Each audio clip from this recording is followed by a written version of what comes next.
Hi friends, welcome to our channel. ఈరోజు topic ఏంటంటే టెస్టింగ్కి అలాగే డీబగ్గింగ్కి డిఫరెన్స్ ఏంటి, అలాగే టెస్టింగ్ అంటే ఏంటి, అలాగే డీబగ్గింగ్ అంటే ఏంటి, సో ఎవరు చేస్తారు ఈ డీబగ్గింగ్ అనేది, ఎలా చేస్తారు, సో వీటి గురించి మనం ఈ వీడియోలో తెలుసుకుందాం. ఎందుకంటే మోస్ట్ ఆఫ్ ద ఇంటర్వ్యూస్లో ఏంటంటే టెస్టింగ్ గురించి అడుగుతారు, అలాగే డీబగ్గింగ్ స్కిల్స్ ఎలా ఉన్నాయి, మీరు ఏ విధంగా ఒక ప్రాబ్లం వస్తే డీబగ్గింగ్ చేస్తారు, సో ఇలాంటివి సంబంధించిన క్వశ్చన్స్ కూడా అడుగుతారు. అలాగే ఎవరైతే కొత్తగా మన ఛానల్ చూస్తున్నారో సో తప్పకుండా సబ్స్క్రైబ్ చేసుకోండి ఇలాంటి మరిన్ని వీడియోస్ కోసం. So let's start. ఫస్ట్ మనం వాట్ ఈజ్ సాఫ్ట్వేర్ టెస్టింగ్ దీని గురించి తెలుసుకుందాం. సో మన ప్రీవియస్ వీడియోలో కూడా సాఫ్ట్వేర్ టెస్టింగ్ అంటే ఏంటి, సో మాన్యువల్ టెస్టింగ్ అలాగే ఆటోమేషన్ టెస్టింగ్ గురించి డిస్కస్ చేసాం. ఇక్కడ మనం దీనికి సంబంధించిన డెఫినేషన్ చూద్దాం. Software testing is a process of identifying defects in the software product. It is a performed to validate the behavior of the software or application compared to requirements. So ఇక్కడ మనం definition చేసుకుంటే అసలు software testing అంటే ఏంటి, so దీనికి సమాధానం మనం ఎలా చెప్పాలంటే లైక్ సాఫ్ట్వేర్ టెస్టింగ్ ఎందుకు చేస్తారు, సో ఏదైనా అప్లికేషన్లో కానీ సాఫ్ట్వేర్లో కానీ ఏమైనా ప్రాబ్లమ్స్ ఉన్నా, ఏమైనా ఎర్రర్స్ ఉన్నా, ఏమైనా డిఫెక్ట్స్ ఉన్నా వాటిని ఫైండ్ అవుట్ చేసి సో ఎలాంటి ఇష్యూస్ లేకుండా కస్టమర్కి మన ప్రోడక్ట్ని రిలీజ్ చేసే ప్రాసెస్ని సాఫ్ట్వేర్ టెస్టింగ్ అంటారు. సో మనకు టెస్టింగ్లో డిఫరెంట్ టైప్స్ ఉన్నాయి. మాన్యువల్ టెస్టింగ్ ఉంది, ఆటోమేషన్ టెస్టింగ్ ఉంది. సో ఇది జనరల్గా టెస్టింగ్ కాన్సెప్ట్స్. మళ్ళీ ఇందులో మనకు ఎస్టిఎల్సి ప్రాసెస్ ఉంటుంది. సో ఎస్టిఎల్సి అంటే టెస్టింగ్ లెవెల్స్ కానీ, టెస్టింగ్ ప్రాసెస్ కానీ, టెస్టింగ్ టైప్స్ కానీ డిఫరెంట్ టైప్స్ అయితే ఉన్నాయి. సో వీటికి సంబంధించిన వీడియోస్ కూడా మనం చేసాము. సో జనరల్గా ఇది సాఫ్ట్వేర్ టెస్టింగ్ అంటే ఏంటంటే సో ఏదైనా ఒక సాఫ్ట్వేర్లో లేదా అప్లికేషన్లో సో ఎలాంటి బగ్స్ లేకుండా సో ఆ బగ్స్ని ఫైండ్ అవుట్ చేయడం, అలాగే ఆ బగ్స్ని ఫిక్స్ చేయించుకోవడం, సో ప్రాబ్లం లేకుండా మంచిగా ఒక సాఫ్ట్వేర్ని కస్టమర్కి మనం ఇవ్వడం, సో ఈ ప్రాసెస్ని సాఫ్ట్వేర్ టెస్టింగ్ అంటారు. Next one what is debugging. So మనం డీబగ్గింగ్ గురించి తెలుసుకుందాము. As a opposite to testing, debugging is the action where the development team or a developer implements after receiving the test report related to the bug in the software from the testing team. Next చూసుకుంటే the debugging process the developers need to identify the reason behind the particular bug or defect. So ఇక్కడ మనం క్లియర్గా mention చేస్తున్నారు. So debugging అంటే ఏం లేదండి, సింపుల్గా చెప్పాలంటే సో డెవలపర్స్ ఏం చేస్తారంటే టెస్టింగ్ టీము టెస్ట్ చేసిన తర్వాత ఏదైనా ఇష్యూస్ ఉంటే దాన్ని ఫైండ్ అవుట్ చేసి సో రెస్పెక్టివ్ డెవలపర్కి అసైన్ చేయడం అయితే జరుగుతుంది. సో ఇది జనరల్గా టెస్ట్ ఇంజనీర్ చేసే యొక్క జాబ్. సో దాని తర్వాత డెవలపర్స్ ఏం చేస్తారంటే ఆ బగ్ని అర్థం చేసుకొని దాని గురించి డిస్కషన్ పెట్టుకొని సో దానికి సంబంధించిన బగ్కి సంబంధించిన ఎవిడెన్స్ని తీసుకుంటారు. దాని తర్వాత కోడ్లో సో ఈ బగ్ అనేది ఎక్కడొచ్చింది, సో ఎక్కడ ఎర్రర్ ఉంది, సో ఎక్కడ కోడ్లో ప్రాబ్లం ఉంది, సో దీనికి సంబంధించిన డీబగ్గింగ్ టూల్స్ని కానీ అలాగే అనలైజ్ కానీ సో దీనికి సంబంధించిన రీసెర్చ్ కానీ చేస్తారు. సో అంటే ప్రాబ్లం ఎక్కడ ఉంది, సో దాన్ని ఎలా ఫైండ్ అవుట్ చేయాలి, సో దానికి ఎలాంటి సొల్యూషన్ ఇవ్వాలి, సో దీనికి సంబంధించిన ఇన్ఫర్మేషన్ని సో రెస్పెక్టివ్ డెవలపర్ అయితే చేస్తారు. సో ఈ చేసే ప్రాసెస్ని సో అనలైజ్ని డీబగ్గింగ్ టూల్స్ని కానీ సో ఆ కోడ్ని చెక్ చేసే ప్రాసెస్ని డీబగ్గింగ్ అంటారు. సో ఇంకో సింపుల్గా చెప్పాలంటే సో ఏదైనా ఒక ప్రాబ్లం ఉందండి, సో దాన్ని ఎలా సాల్వ్ చేయాలి, సో ఆ ప్రాబ్లం ఎక్కడొస్తుంది అనేది చెక్ చేసే ప్రాసెస్ని కూడా మనం డీబగ్గింగ్ అంటారు. సో ఇది జనరల్గా మనకి సాఫ్ట్వేర్ టెస్టింగ్కి డీబగ్గింగ్కి డిఫరెన్స్. సో జనరల్గా మనకి సాఫ్ట్వేర్ టెస్టింగ్లో మనము ఒక సాఫ్ట్వేర్ని టెస్ట్ చేసేటప్పుడు సో టెస్ట్ కేసెస్ ఎగ్జిక్యూట్ చేసి సో వర్క్ అయితే పాస్ చేస్తాము, ఫెయిల్ అయితే ఫెయిల్ చేసేసి దానికి ఒక బగ్ని క్రియేట్ చేయడం అయితే జరుగుతుంది.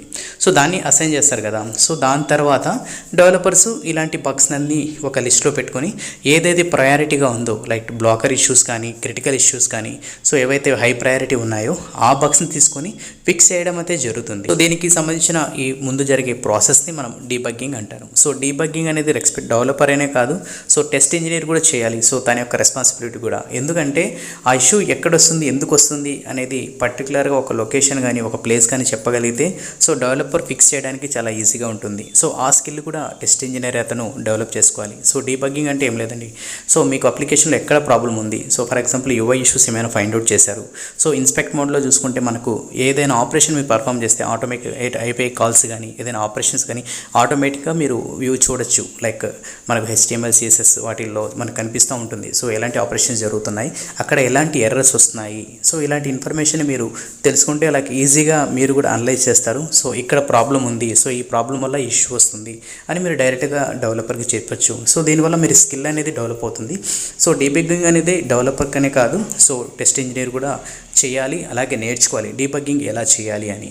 ఇప్పుడు జనరల్గా మనకు డెవలపర్ ఏం చేస్తారు, ఒక కోడ్లో ఎక్కడ ఇష్యూ అనేది దాని వరకు ఆ కోడ్లో చెక్ చేసి డిబగ్ చేస్తారు. టెస్ట్ ఇంజనీర్ అంటే ఏంటి, లైక్ తను ఏంటంటే జస్ట్ అప్లికేషన్ కాకుండా తన యొక్క ఎన్విరాన్మెంట్ని కూడా డిబగ్గింగ్ చేయాలి. లైక్ ఆ యొక్క ఎన్విరాన్మెంట్ ఎంత ర్యామ్ కన్జ్యూమ్ చేస్తుంది, ఎంత మెమొరీ కన్జ్యూమ్ చేస్తుంది అప్లికేషన్ ఓపెన్ చేయగానే. సో ఇలాంటి సంబంధించిన ఇష్యూస్ని మనం డీబగ్గింగ్ చేసి దానికి సంబంధించిన రిపోర్ట్ మనం జనరేట్ చేసి పెట్టుకుంటే సో మనకి మంచిగా ఉంటుంది. లేకంటే కస్టమర్స్ కానీ ఎవరైనా ప్రొడక్ట్ మేనేజర్స్ కానీ ఈ అప్లికేషన్ యొక్క పర్ఫార్మెన్స్ ఏ విధంగా ఉంది, సో పర్ఫార్మెన్స్ ఇష్యూస్ వచ్చినప్పుడు మీరు ఏ విధంగా డీబగ్గింగ్ చేశారు, సో ఎలా ప్రాసెసెస్ ఎలా రన్ అవుతున్నాయి, ఎన్ని రన్ అవుతున్నాయి, సో ఇలాంటివన్నీ నేర్చుకుంటే స్కిల్ సెట్గా మంచిగా ఉంటుంది. సో మనం రెజ్యూమ్లో కూడా ఇంక్లూడ్ చేయొచ్చు, I have good debugging skills, I learn these kind of tools అని చెప్పేసి సో ఇలా మెన్షన్ చేస్తే మనకి మంచి ఆపర్చునిటీస్ కూడా వస్తాయి. సో నెక్స్ట్ మనము సాఫ్ట్వేర్ టెస్టింగ్కి అలాగే డీబగ్గింగ్కి డిఫరెన్స్ చూద్దాం. సో అసలు డిఫరెన్స్ అంటే ఏంటి? ఫర్ ఎగ్జాంపుల్ మనకి ఇంటర్వ్యూస్లో కూడా వీటికి సంబంధించిన ఒక డిఫరెన్స్ చెప్పని చెప్పి డైరెక్ట్ క్వశ్చన్స్ కూడా అడుగుతారు. సో దీనికి సంబంధించిన డెఫినేషన్ కూడా ఉన్నాయి, సో అది కూడా ఎక్స్ప్లెయిన్ చేస్తాను. ఇక్కడ దీనికి సంబంధించిన డెఫినేషన్ చూద్దాము. టెస్టింగ్ అలాగే debugging, it is the implementation of the software with the intent of identify the defects. Debugging అంటే the process of fixing and resolving the defects is known as a debugging. So మనం discuss చేసాము. So ఇంప్లిమెంటేషన్లో ఏదైనా ఇష్యూస్ని find out చేసే ప్రాసెస్ని testing అంటారు. So debugging అంటే ఎలా రిజాల్వ్ చేయాలి, ఎక్కడ ప్రాబ్లం ఉంది, సో దాన్ని ఐడెంటిఫై చేసి దానికి సంబంధించిన సొల్యూషన్ చేసే ప్రాసెస్ని డీబగ్గింగ్ అంటారు. So next option, programming knowledge is not required to perform the testing process. Without having understanding of the program language, we cannot proceed with the debugging process. So మనకి జనరల్గా testing చేసేటప్పుడు ఎలాంటి programming language అయితే అవసరం లేదు. So like మనకి చాలా languages ఉన్నాయి కదా, సో బేసిక్ ఐడియా అయితే ఉంటే సరిపోతుంది. కాకపోతే ఆటోమేషన్ ఇంజనీర్కి లైక్ పైథాన్ కానీ సెలీనియం కానీ అతనైతే నేర్చుకోవాలి. బట్ మాన్యువల్ టెస్టర్కి జస్ట్ లాంగ్వేజ్ ప్రోగ్రామ్ లాంగ్వేజ్ అయితే అవసరం లేదు. ఎందుకంటున్నానంటే సో టెస్టింగ్ ప్రాసెస్లో మనం డిఫెక్ట్ని ఫైండ్ అవుట్ చేస్తామే కానీ ఆ డిఫెక్ట్ని ఫిక్స్ చేయడం అయితే మనం చేయము. సో మన యొక్క రోల్ కాదు కాబట్టి సో ఆల్రెడీ ఎవరైతే డెవలపర్స్ ఉన్నారో వాళ్ళకి మాత్రమే కోడ్ యాక్సెస్ అయితే ఉంటుంది. ఇది మెయిన్ మీరు గుర్తుపెట్టుకోవాల్సింది. సో లాంగ్వేజెస్ ఇక్కడ ఎందుకు లేదు అని చెప్పారంటే దీనికి మీనింగ్ ఏంటంటే మనకు గిట్హబ్ కానీ సో ఇలాంటి యాక్సెస్ అయితే ఉంటాయి.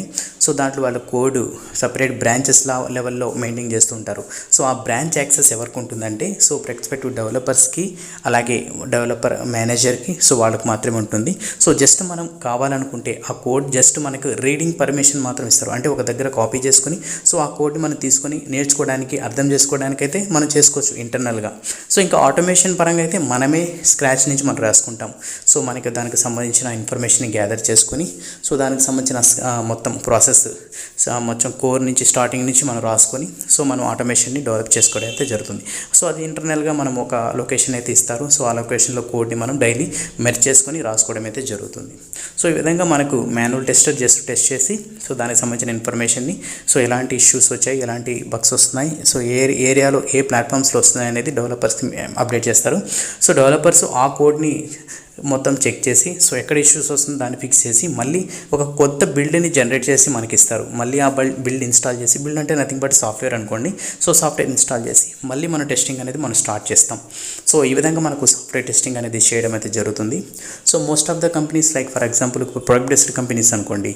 సో డైరెక్ట్గా మనకు సాఫ్ట్వేర్ ఇస్తారు, .exe ఫైల్స్ కానీ ఉంటాయి, అవి డైరెక్ట్గా ఇన్స్టాల్ చేసుకొని మనం టెస్టింగ్ అనేది స్టార్ట్ చేస్తాం. సో ఇంకా అదర్ కంపెనీస్ సర్వీస్ బేస్డ్ అనుకోండి.